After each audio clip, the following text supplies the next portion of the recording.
on the blood-soaked slopes of Hill 112, German soldiers feared one thing more than heavy artillery: the silence of the night.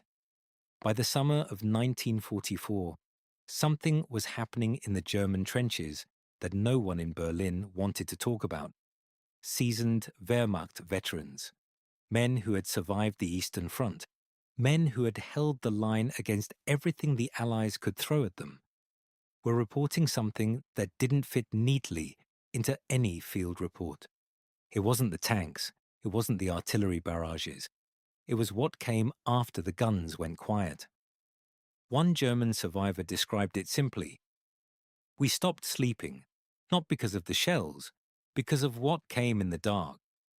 Today we're going inside those trenches. We're showing you exactly how the British infantry revived brutal Great War raiding tactics, methods nearly a generation old, and turned one of Normandy's most fortified hills into a primal slaughterhouse that shattered German morale from the inside out." To understand what happened at Hill 112, you first need to understand what kind of ground it was. Rising roughly 112 meters above the flat Normandy countryside, hence the name the British gave it, this unremarkable patch of French farmland commanded views across the entire battlefield. Whoever held Hill 112 could see for miles. Whoever lost it could be seen, targeted, and destroyed. Both sides understood this immediately. From the moment British forces first pushed toward it in late June 1944, Hill 112 became one of the most bitterly contested pieces of ground in the entire Normandy campaign. It changed hands. It was fought over meter by meter, hedgerow by hedgerow, trench by trench. The orchards on its slopes were reduced to blackened stumps. The fields were churned into a grey, formless mud that swallowed equipment and men alike. The Germans had fortified the hill with characteristic thoroughness, interlocking fields of fire, carefully positioned machine gun nests, deep earthworks connecting position to position, mortars pre-sighted on every approach. They had turned a natural feature into a defensive system that was, in theory, extraordinarily difficult to assault directly. And for a time, they were right. Frontal assaults up the slopes cost the British dearly. Armoured attacks were blunted by anti-tank guns positioned with brutal patience. Artillery could pound the hill for hours and still leave enough German defenders alive and dug in to repel the infantry that followed.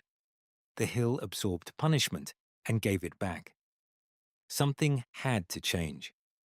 The conventional wisdom of 1944 said that the way to take a fortified position was firepower. Overwhelming, industrial, systematic firepower. Bomb it, shell it. Then send the infantry forward once resistance had been suppressed. The problem at Hill 112 was that suppression never lasted long enough. The German defensive network was deep. Bunkers absorbed the blasts. Men sheltered, waited, and emerged when the barrage lifted. By the time British infantry crossed open ground, the defenders were back at their weapons. There was another problem that the textbooks rarely acknowledged. Firepower is loud. It announces itself from miles away. It gives defenders time to prepare, to reinforce, to rotate fresh men into position. A massive artillery barrage at dawn tells every German on that hill exactly what is coming next. The British needed a way to hurt the German defenders that didn't announce itself, a way to reach inside those carefully constructed defenses and do damage that no shell could do. Damage to the men themselves, to their nerves, to their willingness to hold the line when the sun went down. The solution was already in the institutional memory of the British Army.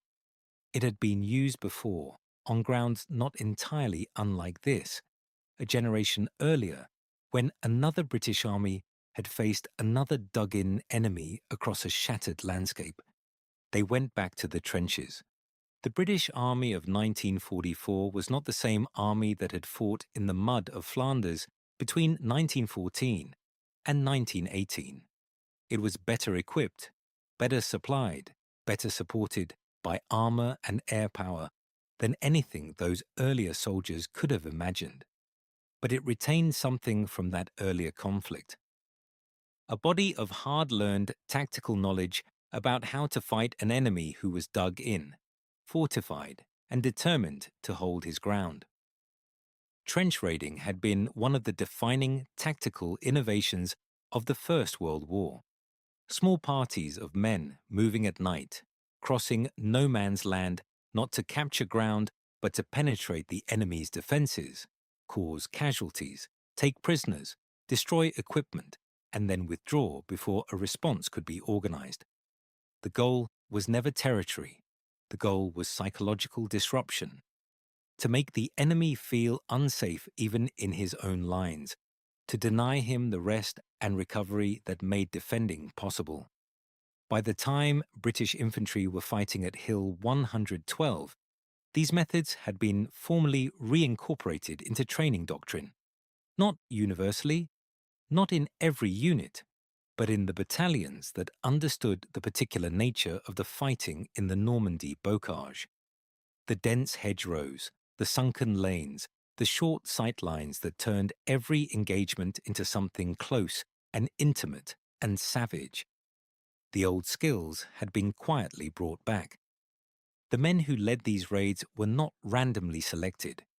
They were chosen for temperament as much as physical capability, patience, nerve, the ability to move without sound across broken ground in absolute darkness, the ability to make quick, silent decisions when things did not go as planned, and things rarely went as planned. Understanding what these raiders carried tells you everything about what they intended to do. Rifles were often left behind. A rifle is a loud weapon, and loudness was the one luxury these men could not afford. Instead, they carried fighting knives. The Fairbairn Sykes fighting knife, designed specifically for close-quarters combat, with a double-edged blade and a grip shaped for a killing thrust. Some carried the short, aggressive Sten gun for situations where concealment failed and firepower became necessary. Many carried No. 36 grenades, the Mills bomb, compact, reliable, devastating in a confined trench. And some carried weapons that would have been immediately recognizable to any veteran of the Western Front. Clubs, wooden shafts with weighted heads, sometimes reinforced with metal. Brutal, silent, utterly lethal at arm's reach. The trench club had been standard raiding equipment in 1917. In 1944, in the trenches on the slopes of Hill 112, it was standard raiding equipment again. This was not a regression. It was a precise tactical choice. In a trench at night, a firearm is as dangerous to your own men as it is to the enemy. A shot announces your position. It wakes every sleeping defender within 200 meters. It turns a surgical operation into a general engagement. Exactly what the raiders needed to avoid. The club makes no sound that carries. It leaves the darkness intact. The raids themselves followed a pattern refined over weeks of practice and bitter experience. They began after midnight, when the human body's natural rhythms push even disciplined soldiers toward drowsiness. Small parties, rarely more than a dozen men, sometimes as few as 4 or 5, moved out from British positions into the ground between the lines. They moved slowly. They stopped frequently. They communicated in gestures and prearranged signals. A man who stepped on a dry branch froze and waited for minutes before moving again. The German defensive positions were not unknown to them. Days of careful observation, the interrogation of prisoners, the study of aerial photographs, all of this had built a picture of where the sentry posts were, where the communication trenches ran, where men slept between shifts. The raiders moved towards specific objectives. not randomly into the dark. When they reached the German positions, they did not attack noisily. They infiltrated. A sentry dealt with silently. A position entered from an unexpected angle. A group of sleeping men in a dugout who never had the chance to raise an alarm. Then withdrawal, quickly by a different route, before the bodies were found, and the counter-response organized. The prisoners they brought back were valuable. Intelligence officers could learn from a captured sergeant things that weeks of artillery observation could not reveal. The names of units, the state of morale, the location of command posts, the schedule of relief rotations. But the greater value was often the effect on the men left behind. The psychological impact of sustained raiding on a defending force is difficult to quantify in a field report, but it is real, and the German records from Hill 112 reflect it clearly enough. A soldier who is shelled knows what is happening to him. He can hunker down, wait it out, trust in his earthworks and his luck. The violence is impersonal. It comes from far away, from men who cannot see him, and when it stops, it stops. He can recover. A soldier who has lost men to silent night raiders cannot recover in the same way. He does not know when it will happen again. He does not know from which direction. He cannot trust the darkness around his own position. Every shadow becomes a potential threat. Every noise in the night demands attention. Sleep becomes impossible, not because of noise, but because of silence. Because silence might mean they are already there, already close, already inside the wire. Units that had been holding their positions with professional composure began showing the strain. Relief rotations were disrupted. Men asked to be moved from forward positions they had held steadily for weeks. Sentry duty, already unpleasant, became something that men dreaded in a way that was different from ordinary combat fear. The hill was still being held, but holding it was costing more than it had before. Not in blood, but in the slow, grinding attrition of nerve. If you are finding this interesting, a quick subscribe helps the channel more than you might realize. It takes just a moment and keeps this kind of history coming. It is worth being clear about what raiding tactics could and could not achieve at Hill 112. They could not take the hill. A dozen men moving at night could disrupt, demoralize, and gather intelligence. But they could not seize ground. Hill 112 remained contested throughout the campaign, changing hands in set-piece battles that involved thousands of men and hundreds of vehicles. Raiding was not a replacement for conventional warfare. It was a complement to it. What it could do, and did, was degrade the quality of German resistance in ways that made those larger operations more achievable. A defending unit that has not slept properly, that has lost experienced men to raids, that has begun to fear its own perimeter, does not fight with the same steadiness as one that has been left alone. The morale of the individual soldier is not an abstraction. It expresses itself directly in how accurately he fires, how quickly he responds to an attack, how long he holds his position before deciding to fall back. The British commanders who authorized raiding operations at Hill 112 understood this. They were not romanticizing the old ways. They were applying a tested method to a specific tactical problem, and applying it with the cold pragmatism that the Normandy campaign demanded. The soldiers who carried out these raids are not, for the most part, household names. They do not appear in the histories that focus on the grand sweep of the campaign. The breakout at Falaise, the liberation of Paris, the great armoured drives across France. They appear, if they appear at all, in unit diaries and battalion histories, in brief entries that record the date, the objective, the casualties, and the results. What those entries cannot capture is what it actually required to be one of those men. to cross into contested ground in absolute darkness, knowing that the ground between you and the enemy had been watched, wired, and occasionally mined. To know that if the operation went wrong, if a sentry was not dealt with cleanly, if a patrol stumbled on you in the dark, if a flare went up at the wrong moment, your chances of getting back were not good. To do it anyway, calmly, professionally, because it was the job.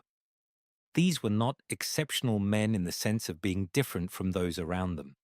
They were soldiers who had been trained well, led well, and given a clear purpose. But what they were asked to do placed demands on human courage that most people will never be asked to meet, and they met those demands night after night on a hill in Normandy that most people today could not find on a map. The tactical methods used at Hill 112 did not disappear when the Normandy campaign ended. They continued to inform British infantry doctrine through the remainder of the war and beyond. The fundamental insight that a well-defended position can be degraded from within as well as assaulted from without, and that the psychology of the defender is as important a target as his physical fortifications, proved durable enough to outlast the specific conditions that had produced it.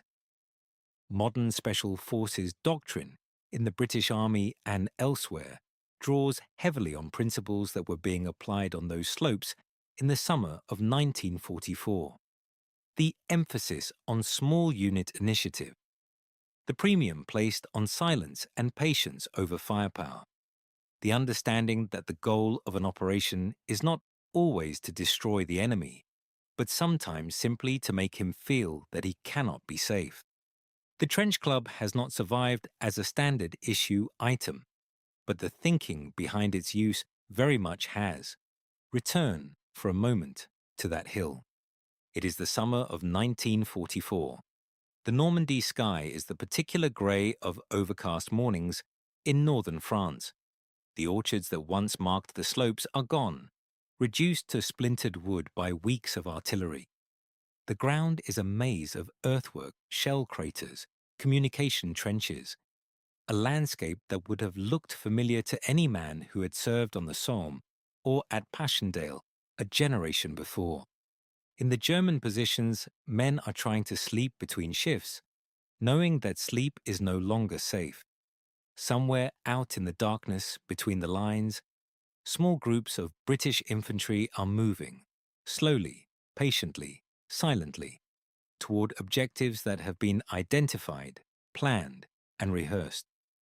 They are carrying weapons that belong to an earlier war. They are using methods that were old before most of them were born. And they are doing something that artillery cannot do, that armor cannot do, that air power cannot do. They are reaching into the mind of the defending soldier and planting something there that no barrage can dislodge. Not fear of dying. Soldiers accept that. Fear of the dark, fear of the silence, fear of the moment when the shadow in the corner of the trench turns out not to be a shadow at all. Hill 112 is remembered, when it is remembered, as a tank battle, as a grinding, costly, attritional fight for ground that mattered because of what you could see from it. And it was all of those things. But in the trenches, in the dark, in the operations that never made the headlines and rarely made the histories, a different kind of fighting was going on. Older, quieter, in some ways more frightening than anything the modern battlefield had produced. The British Army had not forgotten what it knew. It had simply been waiting for the right ground to use it again. And on the slopes of Hill 112, in the summer of 1944, that ground had finally arrived.